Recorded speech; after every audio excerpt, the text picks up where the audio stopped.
What's going on, everyone? As you'll see by the title, this will be some sniping highlights or aggressive recon, whatever you want to call it, because everyone always has an opinion on it. Basically, it's me killing dudes with sniper rifles and having fun doing it. The topic I wanted to talk to you about today was sidearms and recon equipment.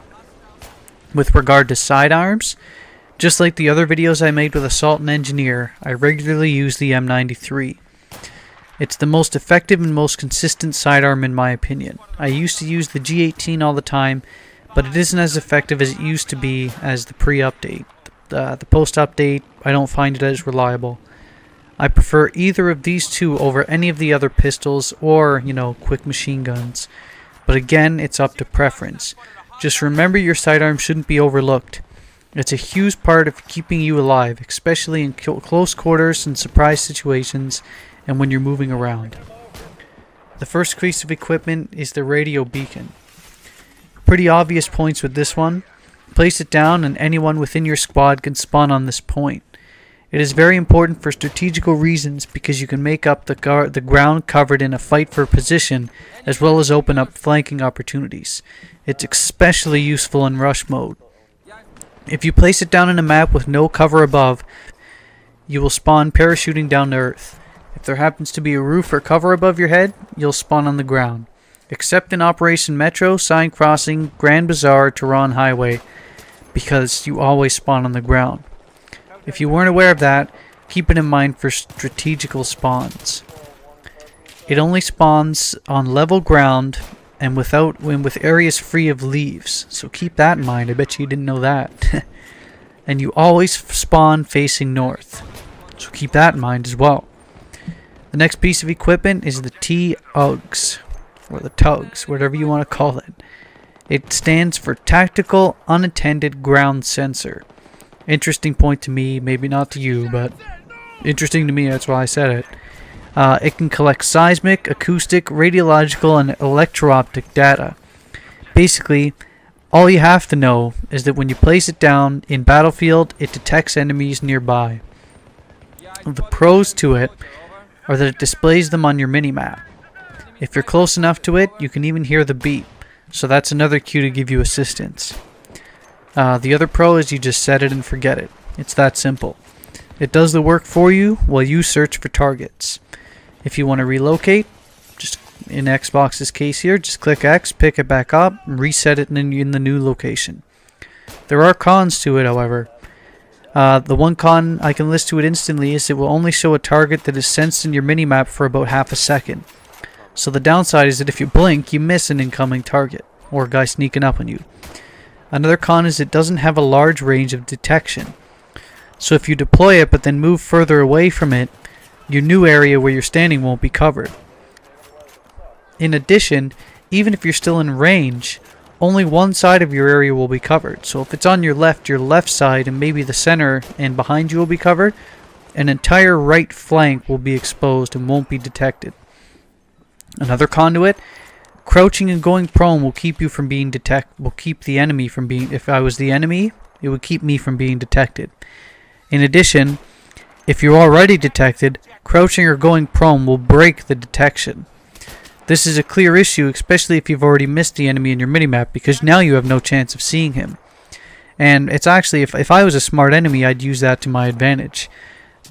Make sure that it detects me, you can hear the beep, crouch, and when he comes to get you, you kill him. Next piece of equipment is the MAV, which stands for Micro Air Vehicle. It weighs about 20 pounds apparently and has a top speed of 80 miles per hour.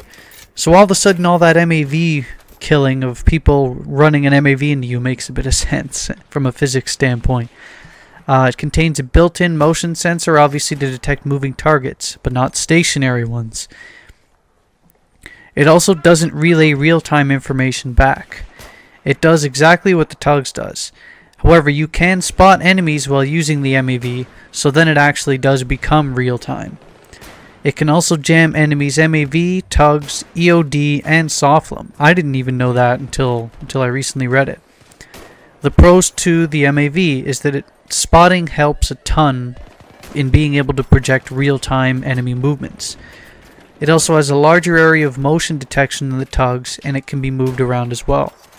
It functions like the tugs even when it's not being operated, meaning you don't have to be in it for it to work. The cons to it obviously are there's not a ton to the MAV compared to the tugs, besides being vulnerable when you deploy it. It's my personal choice as a UAV or form of detection over the tugs. The next piece of recon equipment is the SOFLM. It stands for Special Operations Forces Laser Marker. It is used for laser detection of enemy targets. It can be controlled remotely as well as being placed down and left alone to designate an area. Its use is to designate air vehicles and, well, any other vehicle. Especially like if you're watching Karg Island here, you can put it on a mountain and you'll designate every single LAV, Amtrak, jet, or chopper that gets in its path. Basically, once a laser designation has occurred, engineers can now use javelins to lock onto air vehicles. It's a very effective strategy to get rid of choppers, especially in Karg Island, because if you don't get rid of that chopper early in Karg Island, it can rain absolute hell on you. The pros to it are what I just said, basically. Laser designations allow for javelins to take out air vehicles, as well as because laser designated vehicles take more damage from javelin hits. It also helps versus ground infantry as well. And on top of that, it's another spot. It lets you know where everything is. The cons to it are it doesn't detect enemy infantry nearby like an MAV or a tugs, and it can only designate in the direction it's facing. If the chopper passes over it, the designation will break, and the player must go back and manually move it or relocate it, or hope the target gets back into field of view. If this is the case, otherwise it will completely miss over any target that it has any around it. So this is a basic rundown for those that had no idea or would have liked more information about each of the equipment in the recon kit. Hope you enjoyed the rundown and the sniper highlights, even if you already knew these points, because the sniper highlights are, nice and helpful to sweeten the pot a bit. I figured they'd be much more entertaining to watch than watching me put down an MAV or a tugs or something like that. Leave a comment if you'd like to see more of these sniper type videos, because I have tons of recon highlights. It's my specialty and I have tons ready on my drive. I just can't usually think of a commentary for 10 minutes of sniping highlights while on the theme of sniping highlights. So maybe I'll do some sniper rifle breakdowns in there over the 10 minutes. Not sure. We'll see what I come up with. You have any idea for a commentary with regard to sniping, or you want to hear something about sniping in general, leave me a comment in there as well and we'll talk about that. Last point here that isn't related to sniping, I wanted to go over it real quick because I debated whether or not I wanted to make a whole video about it, and I figured this one was going to run short on time, so I'll mention it here. I just recently passed over 600 subscribers. 600. I was going to put out a sort of a celebratory thank you video like I did for 200 at 500 subscribers, but I passed by 500 so quick and got to 6 that I was surprised. So basically, if you've been around with me since the beginning, if you're new, I appreciate the time. I appreciate the fact that you guys click subscribe. I hope you enjoy what you see. If you want to see more specific videos, like if you want to see more sniping videos, then request that.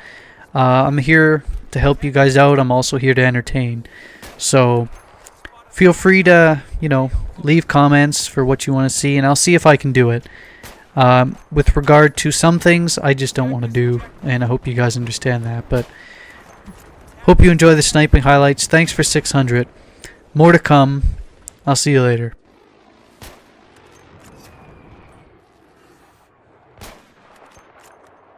Be aware, I've spotted a hostile AT